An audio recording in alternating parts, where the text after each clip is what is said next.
संघर्ष हमारे अंदर एक नई शक्ति प्रदान करता है, हमें मजबूत बनाता है, साथ ही सफलता के लिए नई राहें खोलता है। इसलिए हम सभी को अपने जीवन में संघर्षों से लड़ने के लिए तत्पर रहना चाहिए। सुप्रभात, मैं हूं आपके साथ शालिनी खंडेलवाल। सबसे पहले नजर मुख्य गतिविधियों पर। वायुसेना की 91वीं वर्षगांठ पर भारतीय वायुसेना के विमानों ने दिखाए अद्भुत करतब। राफेल, तेजस और चिनूक लड़ाकू विमान हुए शामिल। पहली बार C-295 परिवहन विमान ने भी इस एयर शो में लिया हिस्सा। वायुसेना के नए ध्वज का हुआ अनावरण। इजराइल पर आतंकी हमले की भारत सहित अमेरिका, ब्रिटेन और UN ने की निंदा। इजराइल की जवाबी कार्रवाई में हमास के 1100 आतंकी मारे जाने की संभावना। हमास के हमले में 10 नेपाली छात्रों की मौत, भारतीय नागरिक सुरक्षित। तंजानिया की राष्ट्रपति सामिया सुलूहू हसन भारत दौरे पर।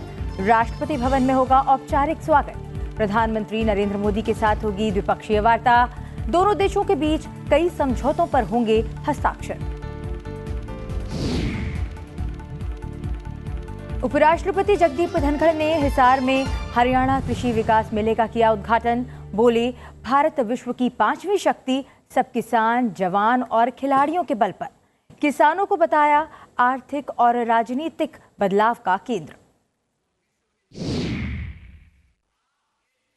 और वनडे विश्व कप में भारत की जीत के साथ शुरुआत। ऑस्ट्रेलिया को 6 विकेट से हराया।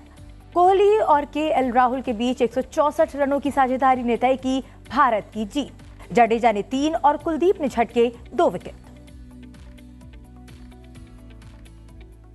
सुप्रभात में अब बात विस्तार से।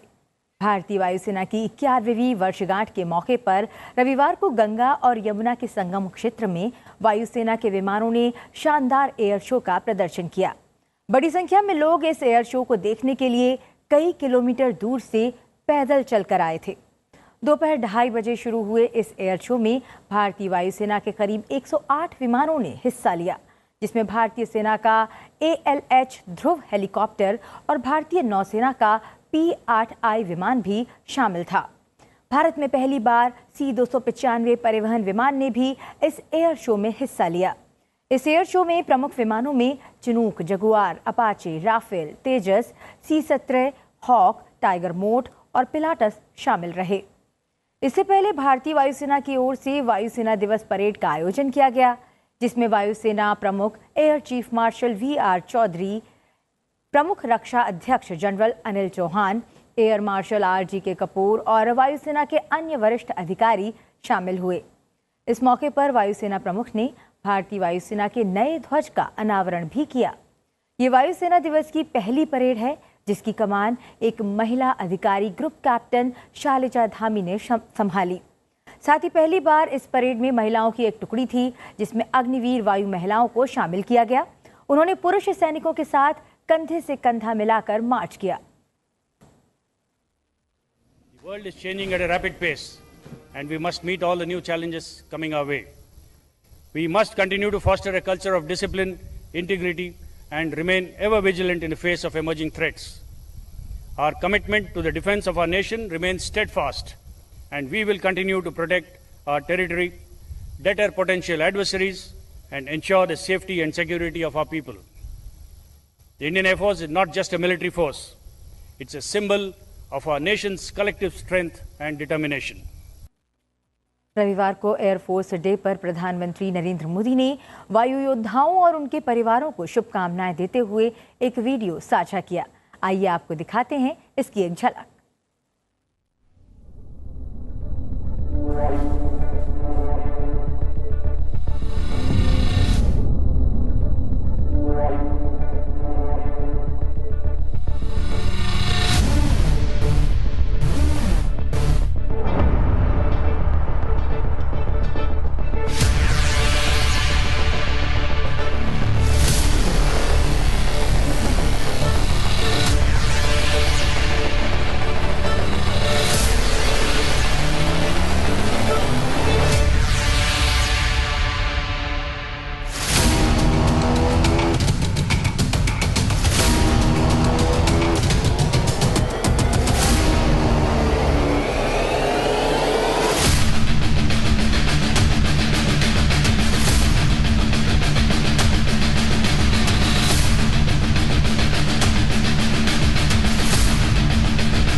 तंजानिया की राष्ट्रपति सामिया सुलूहू हसन 3 दिवसीय राजकीय यात्रा पर रविवार को नई दिल्ली पहुंची। राष्ट्रपति का पद संभालने के बाद उनकी ये पहली और तंजानिया के किसी राष्ट्रपति की 8 साल बाद भारत यात्रा है। हवाई अड्डे पर उनकी अगवानी केंद्रीय शिक्षा राज्य मंत्री अन्नपूर्णा देवी ने की। द्विपक्षीय संबंधों को नई गति देते हुए तंजानिया की राष्ट्रपति सामिया सुलूहू हसन भारत आई हैं। भारत पहुंचने पर हसन ने कल शाम विदेश मंत्री डॉक्टर एस जयशंकर से मुलाकात की। हसन का राष्ट्रपति भवन के प्रांगण में आज सुबह 9 बजे औपचारिक स्वागत किया जाएगा, जिसके बाद वे राजघाट पर पुष्पमाला अर्पण समारोह में भाग लेंगी। इसके बाद वो प्रधानमंत्री नरेंद्र मोदी के साथ विस्तृत द्विपक्षीय वार्ता करेंगी। इस दौरान दोनों देश सहयोग के विभिन्न क्षेत्रों में 15 समझौतों पर हस्ताक्षर करेंगे। शाम को राष्ट्रपति द्रौपदी मुर्मू से वो मिलेंगी और रात्रि भोजन में शामिल होंगी। इस यात्रा के दौरान मंगलवार को दिल्ली में एक व्यापार और निवेश कार्यक्रम में भाग लेंगी, जिससे दोनों देशों के बीच ऐतिहासिक और मैत्रीपूर्ण संबंध को और मजबूत करने पर चर्चा की जाएगी। उपराष्ट्रपति जगदीप धनखड़ ने कहा कि किसानों की बदौलत भारत दुनिया की 5वीं आर्थिक महाशक्ति बना है। हरियाणा के हिसार में हरियाणा कृषि विकास मेले के उद्घाटन कार्यक्रम में उपराष्ट्रपति ने कृषि के क्षेत्र में हो रही नई तकनीकी उन्नति और नवाचारों को अपनाने के लिए किसानों से आग्रह किया। उन्होंने कहा कि कृषि यंत्रों पर सरकार जो छूट दे रही है, किसान उसका लाभ उठाएं।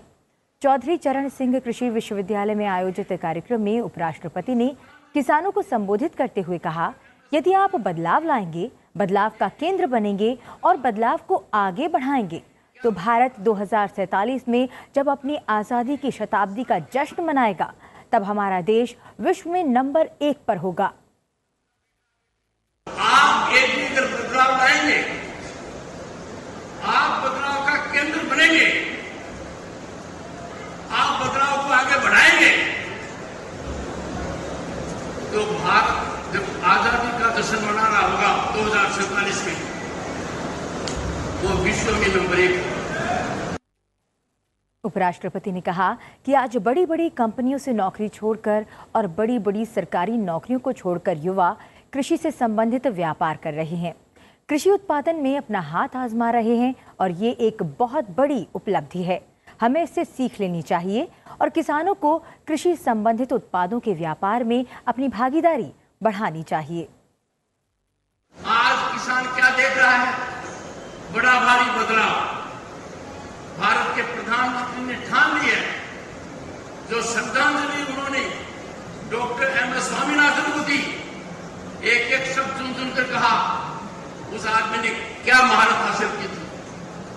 अब गेंद किसान के पाले में, किसान का टांबर टिकर, किसान का बेटा बेटी आज के दिन कृषि के उत्पादन के व्यापार में आ जाएगा तो गजब हो जाएगा, बहुत बड़ा बदलाव आएगा। मेले के उद्घाटन समारोह में पुरस्कार प्राप्त करने वाले किसानों को संबोधित करते हुए उपराष्ट्रपति ने कहा कि मैं आपको बधाई देता हूं और मैं आपको ये पुरस्कार उपराष्ट्रपति निवास में प्रदान करूंगा। इस अवसर पर उपराष्ट्रपति ने कृषि प्रदर्शनी का अवलोकन भी किया। अब बढ़ते हैं आगे और बात करते हैं लोकसभा अध्यक्ष ओम बिरला के जयपुर दौरे की। लोकसभा अध्यक्ष ने जयपुर में समाज के प्रमुख उद्यमियों, व्यापारियों और प्रोफेशनल्स से संवाद किया। लोकसभा अध्यक्ष ने कहा कि भारत आज हर क्षेत्र में नेतृत्व प्रदान कर चुनौतियों के समाधान की राह दिखा रहा है। जैन इंटरनेशनल ट्रेड ऑर्गेनाइजेशन के सम्मेलन में लोकसभा अध्यक्ष ने कहा कि भगवान महावीर स्वामी के सिद्धांतों पर चलकर ये संगठन अलग अलग क्षेत्रों में कार्यरत प्रोफेशनल्स को एक प्लेटफॉर्म पर लाने का प्रशंसनीय काम कर रहा है। उन्होंने सदस्यों का आह्वान किया कि वे शिक्षा, चिकित्सा, स्वास्थ्य सहित हर क्षेत्र में सामाजिक और आर्थिक बदलाव लाने के लिए पहले से अधिक सक्रियता से योगदान दें, विकसित भारत बनाने में अपनी उत्कृष्ट सहभागिता निभाएं।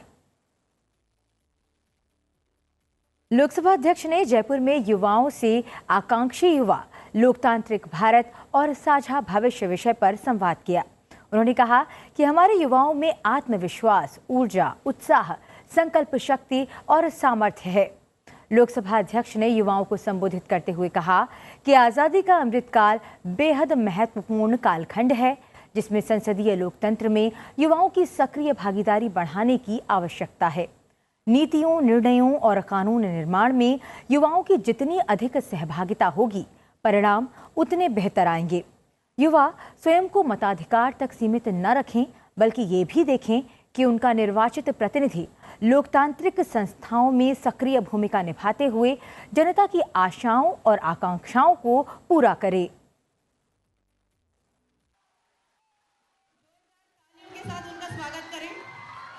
जब मैं इस कालखंड को देखता हूं, यह आजादी के अमृत कालखंड को देखता हूं, तो मुझे लगता है कि आज भारत का नेतृत्व सशक्त है। आज भारत की ताकत दुनिया में ज्यादा है। डेमोक्रेसी के अंदर भारत सबसे बड़ा देश है। डेमोग्राफी में हम सबसे बड़े देश हैं। डाइवर्सिटी में हम सबसे बड़े देश हैं। और विशेष रूप से नौजवानों की ताकत और सामर्थ्य में और कौशल और कुशलता के अंदर भारत दुनिया का सबसे बड़ा देश है। सिक्किम में अचानक आई बाढ़ में मृतकों की संख्या बढ़कर 33 हो गई है। इसमें 9 सैनिक भी शामिल हैं। 105 से अधिक लोग अभी भी लापता हैं, जिनकी तलाश की जा रही है। सिक्किम राज्य आपदा प्रबंधन प्राधिकरण ने बताया कि बाढ़ से 41,870 लोग प्रभावित हुए हैं। अब तक 2,563 लोगों को सुरक्षित बचाया गया है। राज्य भर में 30 राहत कैंपों में 6,875 लोगों ने शरण ली हुई है। 105 लोग अभी भी लापता हैं, जिनकी तलाश अभी जारी है। केंद्रीय गृह राज्य मंत्री अजय कुमार मिश्रा ने रविवार को गंगटोक में सिक्किम के मुख्यमंत्री प्रेम सिंह तमांग के साथ एक उच्च स्तरीय बैठक की। बैठक में राज्य में अचानक आई बाढ़ के बाद की स्थिति का जायजा लिया गया। गृह राज्य मंत्री अजय कुमार मिश्रा ने मंगन जिले के नागा में आपदा प्रभावित क्षेत्रों का भी दौरा किया।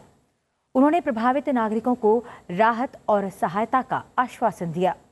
अजय कुमार मिश्रा ने इस बात पर बल दिया कि प्रधानमंत्री नरेंद्र मोदी लगातार स्थिति की निगरानी कर रहे हैं। मिश्रा ने अलग अलग क्षेत्रों में फंसे व्यक्तियों के लिए बचाव और राहत प्रयासों को प्राथमिकता देने की तत्काल आवश्यकता पर भी जोर दिया। हमास के हमले के बाद इजरायल की जवाबी कार्रवाई में मरने वालों की संख्या 1100 के पार पहुंच गई है। मरने वालों में ज्यादातर हमास के आतंकवादी हैं। इजरायल ने ये कार्रवाई शनिवार को हमास के आतंकवादियों द्वारा इजरायल में किए गए हमलों के जवाब में की। इस्लामी आतंकी समूह हमास ने 700 इजरायलियों को मार डाला और दर्जनों अन्य का अपहरण कर लिया।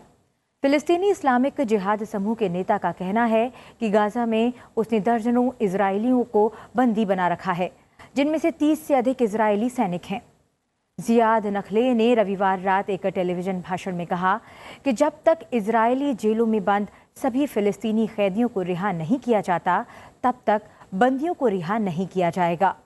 क्षेत्र में बढ़ते तनाव के बीच अब तक इजरायल में रहने वाले और काम करने वाले भारतीयों के साथ कोई अप्रिय घटना नहीं हुई है, लेकिन तेल अवीव में भारतीय दूतावास को देश में फंसे पर्यटकों सहित अपने नागरिकों से उनके सुरक्षित निकास की सुविधा के लिए लगातार अनुरोध प्राप्त हुए हैं। हमास के आतंकियों के हमले में 10 से अधिक नेपाली छात्रों के मारे जाने की पुष्टि की गई है। भारत, अमेरिका, ब्रिटेन सहित यूएन ने इजरायल पर हुए इस आतंकी हमले की निंदा की है। विश्व कप 2023 में भारत ने शानदार प्रदर्शन किया है और जीत के साथ आगाज किया है।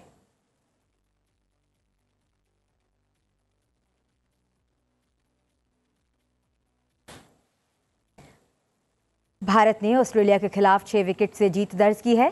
पहले बल्लेबाजी करने उतरी ऑस्ट्रेलिया की टीम 49 ओवर 3 बॉलों में ऑल आउट हो गई और महज 199 रन ही बना पाई। ऑस्ट्रेलिया की ओर से सबसे ज्यादा 46 रन स्मिथ ने बनाए। जवाब में 200 रनों के लक्ष्य का पीछा करने उतरी भारतीय टीम की शुरुआत अच्छी नहीं रही। भारत की ओपनिंग जोड़ी के रूप में कप्तान रोहित शर्मा और ईशान किशन बिना खाता खोले पवेलियन लौट गए।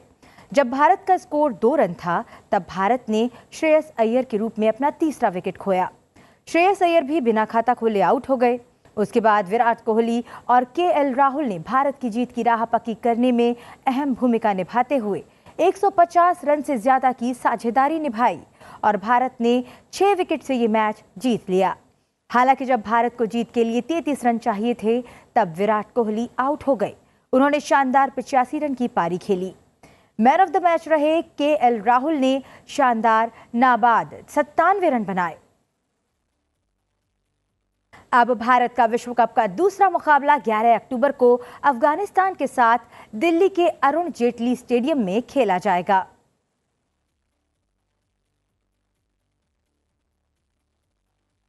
और अब बात करते हैं एशियाई खेलों की। चीन के हांगझाऊ में आयोजित एशियन गेम्स के 19वें संस्करण का बेहतरीन तरीके से समापन हो गया। चीन की सांस्कृतिक विरासत के जश्न को दर्शाते हुए रंगारंग कार्यक्रम के साथ एशियन गेम्स 2023 की क्लोजिंग सेरेमनी हुई।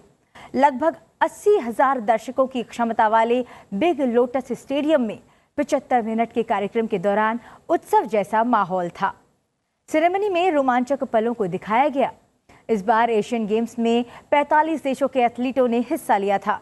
पुरुष हॉकी टीम के गोलकीपर PR श्रीजेश भारतीय ध्वजवाहक रहे।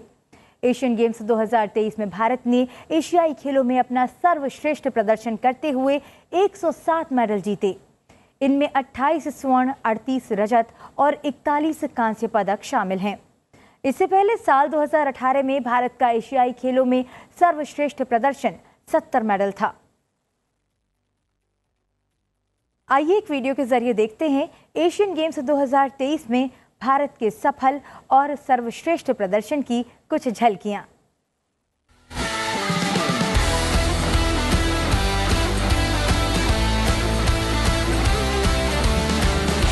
That is India's 100th medal at the Asian Games.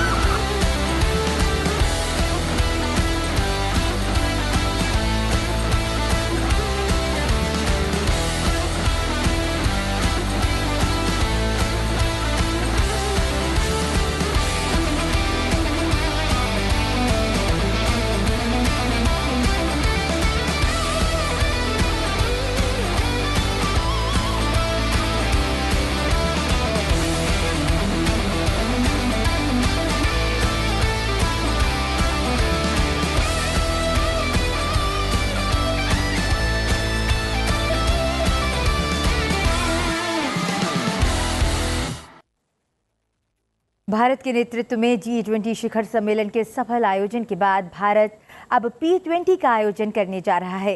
ये P20 का 9वां शिखर सम्मेलन है जो 12 से 14 अक्टूबर को नई दिल्ली में भारतीय संसद और विदेश मंत्रालय द्वारा आयोजित किया जा रहा है। इस वर्ष के शिखर सम्मेलन की थीम है एक पृथ्वी, एक परिवार, एक भविष्य के लिए संसद। भारत में G20 की 200 से ज्यादा बैठकें 60 शहरों में आयोजित की गईं।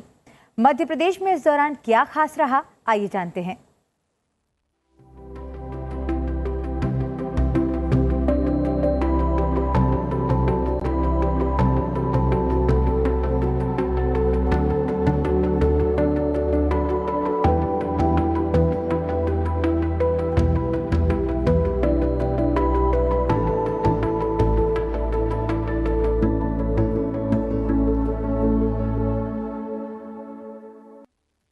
अब बात करते हैं आज के दिन से जुड़े इतिहास की और जानते हैं आज के दिन से जुड़ी मुख्य घटनाओं के बारे में। 8 अक्टूबर साल 1949 को आधुनिक प्रादेशिक सेना यानी टेरिटोरियल आर्मी का गठन हुआ। इसका गठन प्रादेशिक सेना अधिनियम 1948 में पारित होने के बाद किया गया। आज ही के दिन इसका उद्घाटन भारत के पहले गवर्नर जनरल C राजगोपालाचारी ने किया था। प्रादेशिक सेना की इकाइयां 1962, 1965 और 1971 में सैन्य अभियानों में सक्रिय रूप से शामिल रही हैं। प्रादेशिक सेना रक्षा से जुड़ी कई जिम्मेदारियां निभाती हैं। इसके सैनिक आतंक विरोधी अभियान में सेना की मदद करने से लेकर देश के अलग अलग हिस्सों में मार्गदर्शक की भूमिका निभाते हैं। यही नहीं, युद्ध में हिस्सा लेकर सैन्य संस्थानों और छावनियों की सुरक्षा भी प्रादेशिक सेना के हाथों में होती है। पूर्व भारतीय क्रिकेटर कपिल देव और कैप्टन कूल महेंद्र सिंह धोनी समेत अन्य बड़ी हस्तियां प्रादेशिक सेना का हिस्सा रही हैं। 9 अक्टूबर साल 1969 को जापान के टोक्यो में यूनिवर्सल पोस्टल यूनियन कांग्रेस सम्मेलन हुआ, जहां इस दिन को विश्व डाक दिवस मनाने की घोषणा हुई। 9 अक्टूबर साल 1874 में स्विट्जरलैंड के बर्न में विभिन्न देशों ने एक संधि पर हस्ताक्षर किए।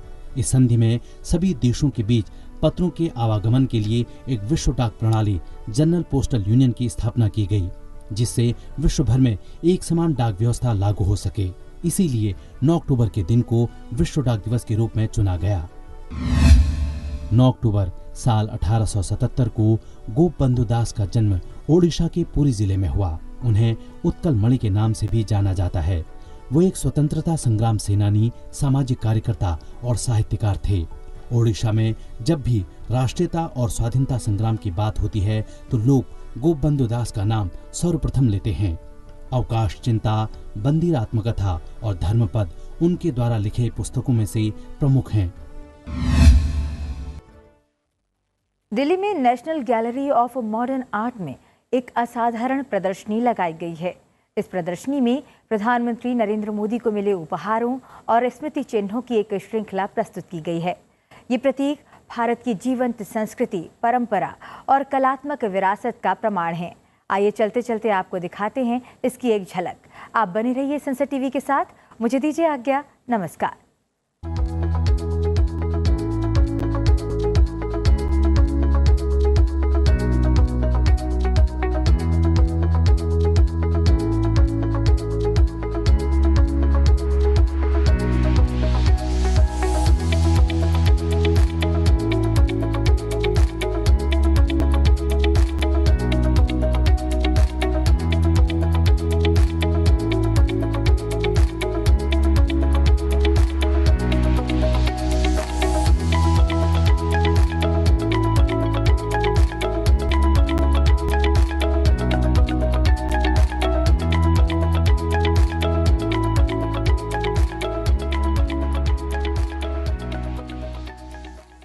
पीएम मोदी हर बार खुद को मिले गिफ्ट्स की नीलामी करवाकर जिस तरह उन पैसों को नोबल कॉजेस में लगाते हैं, वो उनकी जन कल्याणकारी सोच को दिखाता है।